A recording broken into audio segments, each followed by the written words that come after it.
Good morning students. हम neuro methods of studying behaviour में neuro anatomical techniques के बारे में बात की थी। उसके बाद में न्यूरोकेमिकल न्यूरोफिजियोलॉजिकल टेक्निक्स के बारे में बात की। अब हम बात करते हैं फील्ड स्टडीज़ में कैसे बिहेवियर की सैंपल करते हैं, मेथड कौन से हैं जिनसे बिहेवियर की स्टडी करते हैं। सबसे पहले हम बात करेंगे फोकल एनिमल सैम्पलिंग। इसमें मेथड जो रहेगा उसमें ग्रुप ऑफ एनिमल्स जो हैं वो हम सिलेक्ट करेंगे और उनका सारा बिहेवियर एक स्पेसिफिक टाइम पीरियड के लिए उनका नोट करेंगे। जैसे कि आपने देखा होगा ज्योग्राफिकल चैनल, डिस्कवरी चैनल में वो एनिमल को सिलेक्ट करते हैं, ग्रुप ऑफ एनिमल को सिलेक्ट करते हैं और इंडिविजुअल को भी करते हैं। उस ग्रुप ऑफ एनिमल्स के इंडिविजुअल को सिलेक्ट करके भी उसका बिहेवियर और स्पेसिफिक टाइम पीरियड में उसका बिहेवियर की एक्टिविटी को नोट करते हैं। ये जो स्पेसिफिक पीरियड में जो भी एनिमल है वो पूरा रिकॉर्ड कर लिया जाता है और फिर उसके बाद में उस एनिमल्स को दूसरे जो एक्टिविटीज़ हैं उनके अदर एनिमल्स के जो नॉट रिकॉर्ड किए गए हैं, जिनको नहीं रिकॉर्ड किया गया है, उनसे हम देखते हैं। जब कुछ समय बाद जो है वो ऑब्जर्वर जो ऑब्ज़र्व कर रहा होता है वो दूसरे इंडिविजुअल पे चला जाता है, दूसरे प्राणी के ग्रुप पे चला जाता है और फिर रिकॉर्ड करता है। इस तरह से करके वो उस ग्रुप के सभी एनिमल्स के एक एक इंडिविजुअल के बिहेवियर को ऑब्ज़र्व करता है और रिकॉर्ड करता है और उसी विशिष्ट टाइम पीरियड में सबको देखता है कि वो कैसे बिहेव करते हैं। और ये सारे के सारे जो भी प्राणी होते हैं इंडिविजुअल जो अलग अलग रिकॉर्ड किए हैं उनका नाम भी रखा जाता है और उनको मार्क किया जाता है। जैन गोडाल ने ये स्टडी जो है वो चिंपैंजी में स्टडी की थी और ये मेथड जो है वो बिल्कुल भी अनबायस्ड डाटा होता है और उसमें बहुत सारे क्वेश्चंस होते हैं प्राणी के ऊपर और ये भी मतलब एक प्रकार का सेटिस्फैक्ट्री अप्रोच है प्राणी के बिहेवियर को, एनिमल की या जंतु के बिहेवियर को समझने के लिए। अब हम देखते हैं इसमें एड लिबिटम सैम्पलिंग की जाती है जिसका मीनिंग है, ये भी एक लैटिन वर्ड है, एट वंस प्लेजर, एक की खुशी के लिए। और ग्रुप ऑफ एनिमल जो होते हैं वो सेलेक्ट किए जाते हैं ऑब्जर्वर के द्वारा और वही कुछ समय के लिए वो जो है वो टाइम पीरियड जो होता है वो निश्चित किया जाता है और उस ग्रुप की सभी एक्टिविटीज़ को नोटिस किया जाता है और उसमें ये भी रिकॉर्ड किया जाता है कि इन दोनों में मतलब इस ग्रुप में कोई कंस्ट्रेंट नहीं पैदा होना चाहिए, कोई विरोधाभास सिचुएशन नहीं उत्पन्न होनी चाहिए। ये जो फील्ड नोट्स तैयार किए जाते हैं रिकॉर्ड करके और ये जो इंडिविजुअल के बीच में उनके बिहेवियर की इंटरेक्शन को भी नोट किया जाता है कि आपस में जंतु कैसे बात करते हैं, इंटरेक्ट करते हैं। डायना फोसी ने इसमें जो है वो गोरिल्ला के ऊपर जो है लिविंग ग्रुप जो है वो उनके साथ में बाय लिविंग उनके साथ रही उस ग्रुप में और होल डे उसने उसकी ऑब्जर्विंग की और सभी तरह के व्यवहार को उसने नोट किया और ऑब्ज़र्व किया और उसके बाद में उसने ट्रैक भी किया कि प्रत्येक मिनट में जंतु की एक्टिविटी को नोट किया और फिर उसने उसके बाद में ऑब्ज़र्वेशन के जो ली और उसके ऊपर उसने रिज़ल्ट्स निकाल करके और ऑब्ज़र्वर अटेंशन दी और उसके बाद में डिपेंडिंग ऑन द सिचुएशन उसने अपनी थोड़ी सी अटेंशन भी दी और सिचुएशन दे करके भी उसका बिहेवियर को नोट किया कि ये इस तरह से हम सिचुएशन जंतु को दें तो वो कैसे रिएक्ट करता है, केला दें तो कैसे रिएक्ट करता है और कोई फ्रूट देने पे वो कैसे रिएक्ट करता है। इस तरह से हर सिचुएशन को भी प्रोड्यूस करके उसने उसकी ऑब्ज़र्वेशन की। इंस्टेंटेनियस सैम्पलिंग में इसमें बिहेवियर जो था वो कुछ टाइम पीरियड के लिए उसने इंटरवल में नोट किया। जैसे कि इसमें जो रिकॉर्ड किया जाता है जंतुओं का बिहेवियर, उसमें आवरली और हाफ आवरली और पर मिनट जो है वो इंटरवल डाल डाल करके नोट किया जाता है। और इसमें ऑब्ज़र्वर जो है वो इवेंट्स को रिकॉर्ड ना करके जंतुओं की स्टेट को रिकॉर्ड करता है कि वो अब इस आधे घंटे में क्या कर रहा है और इस आधे घंटे बाद इंटरवल के बाद में वो क्या करेगा। इस तरह के रिकॉर्ड करे जाते हैं। और ये इंटरवल शुड भी छोटा भी रख सकते हैं, मिनट्स में भी रख सकते हैं, और बड़े इंटरवल से भी आप नोट कर सकते हैं। लेकिन यदि छोटा रखोगे तो उसमें जंतुओं का बिहेवियर अच्छे से ज्ञात होगा, और बड़े इंटरवल से और तरह की कॉम्प्लिकेशंस आ सकती हैं।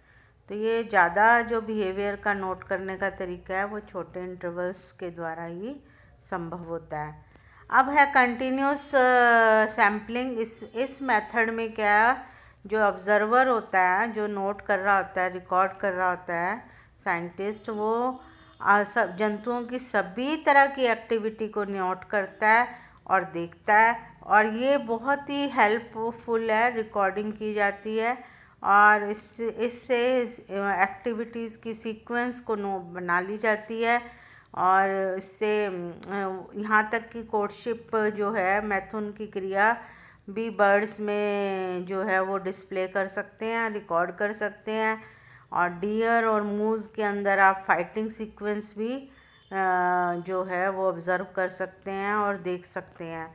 तो इस तरह की जो है वो कंटिन्यूस चलती है ये रिकॉर्डिंग, कोई इंटरवल नहीं डाला जाता, सिर्फ ये तुरंत ये देखा जाता है पूरे टाइम रिकॉर्डिंग के द्वारा कि जंतु कैसे अपना व्यवहार प्रदर्शित करता है।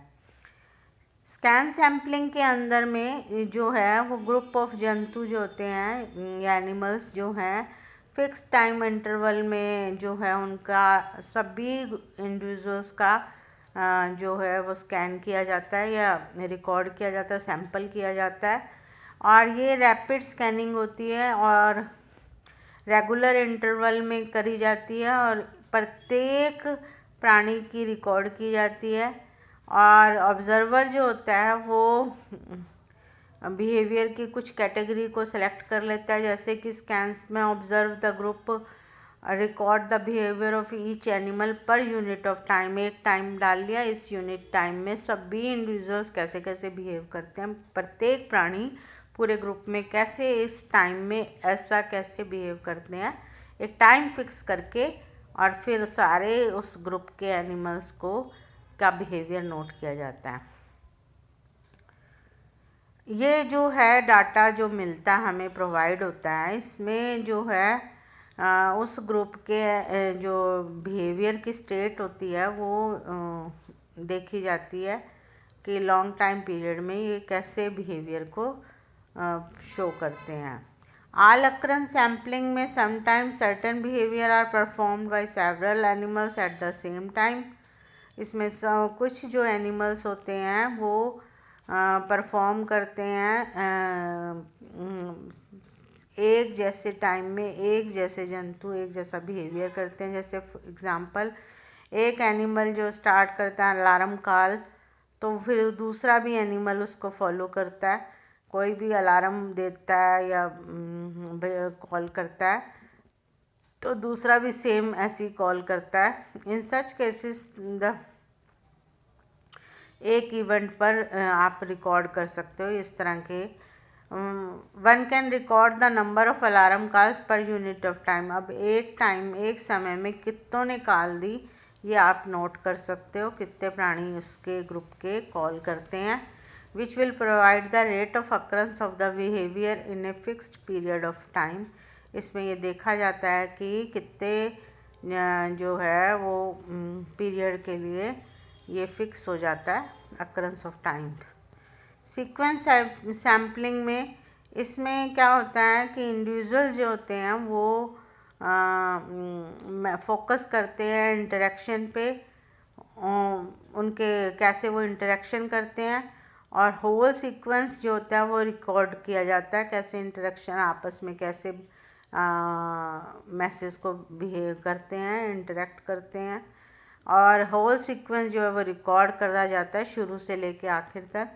जैसे अग्रेसिव है, कभी उत्तेजना में होते हैं, कभी बहुत दूसरे वाला डरा होता है, उसका behaviour can be record in social primates, gorilla, chimpanzee वगैरह में ये देखा गया है।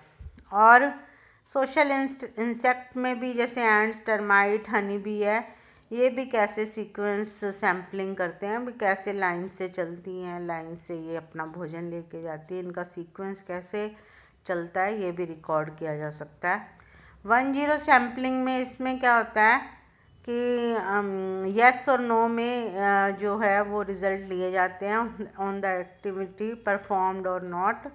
जैसे कि the result can be presented in frequency इसमें आप मिलेगी आपको कि कितने ग्रुप में कितने इंडिविजुअल्स ने यस की किसी चीज़ के लिए और किसने नो किया, रिफ्यूज़ किया। For example attack behaviour in territorial animals और इन्फेंट किलिंग इन मंकीज। इस तरह से अटैक बिहेवियर जो है टेरिटोरियल एनिमल्स में या मंकी के इन्फेंट्स को किलिंग करने में कितने यस और नो होती है। Tracking animals in the wild, इसमें जो है एनिमल का नेचुरल एनवायरनमेंट में जो है वाइल्ड होते हैं जितने भी, उनको स्पॉट किया जाता है, आइडेंटिफाई किया जाता है और फिर स्टडी किया जाता है। नेचुरल मार्क्स में रहते हैं वो, सच एज ए ब्रोकन और हॉर्न और टेल, बॉडी स्कार और ईयर नॉचेस, इस तरह करके डाल सकते हैं। और उसके बाद में उनको देखते हैं कि साइज़ और शेप ऑफ द हॉर्न्स और टस्क, इसके ऊपर भी अलग अलग कर सकते हैं इंडिविजुअल्स को। फेशियल फीचर्स पे, पैटर्न ऑफ स्ट्राइप्स पे, स्पॉट्स पे help the in identification. Photographs भी लिए जा सकते हैं और ड्राइंग्स भी बनाई जा सकती है और रिकॉर्ड भी किए जा सकते हैं आइडेंटिफिकेशन के लिए। Wherever is possible, animal can be captured, marked and then released in the wild for easily identification while studying their behavior। ये सब कुछ नोट तो किया जा सकता है, size, shape, horns, tusk, facial feature से, चेहरे के कैसी शक्ल है, ये सब कुछ देख करके। लेकिन यदि पॉसिबल हो तो वाइल्ड एनिमल्स को कैप्चर करो, उसके ऊपर टैग लगा दो एक, और फिर उसको उसके बिहेवियर की उसको रिलीज़ कर दो नेचुरल एनवायरनमेंट के अंदर वाइल्ड एनिमल को, और फिर उसके बिहेवियर को नोट करो। Ringing of birds is a common method of identifying birds and to trace their migratory route. जो बर्ड्स की रिंगिंग बनती है ये बहुत आइडेंटिफाइंग बर्ड्स, ये देख सकते हैं कि ये कैसे मतलब माइग्रेट करती हैं सर्दियों में, जो है एक जगह से दूसरी जगह पर माइग्रेशन ऑफ बर्ड्स का कैसे रहता है ये भी नोट कर सकते हैं। और फिशेस को भी नेट के द्वारा कलेक्ट कर लो, फिर टैग लगा दो और फिर उनको रिलीज़ कर दो, ये भी कर सकते हैं। और बर्ड्स भी जो है फोग नेट से कलेक्ट की जा सकती है, और which are invisible to the flying birds. GPS tracking system are used. GPS आजकल तो जीपीएस लगा दो और फिर देखो कहाँ कहाँ मूव करती हुई जा रही है। और track the animal in the wild, in which animals movement can be continuously tracked for several days. और इस तरह से जीपीएस सिस्टम से तो आप कई दिनों तक उसकी मूवमेंट को जो है वो ट्रैक कर सकते हो। तो इस तरह से ये कुछ फील्ड की स्टडी के लिए जो है वो स्कैन और सैंपल मेथड लगाए जाते हैं, और उनमें उनके बिहेवियर को जो है नोट किया जाता है और उनकी स्टडी की जाती है। और ये आजकल तो बहुत बढ़िया जियोग्राफिकल और डिस्कवरी चैनल में इंडिविजुअल्स का वाइल्ड में भी बहुत, वाइल्ड और नेचुरल हैबिटेट में भी बहुत अच्छी अच्छी स्टडीज़ की हुई हैं। तो इसी के साथ में आज का ये हमारा टॉपिक ख़त्म होता है, neuro anatomical techniques. Thank you.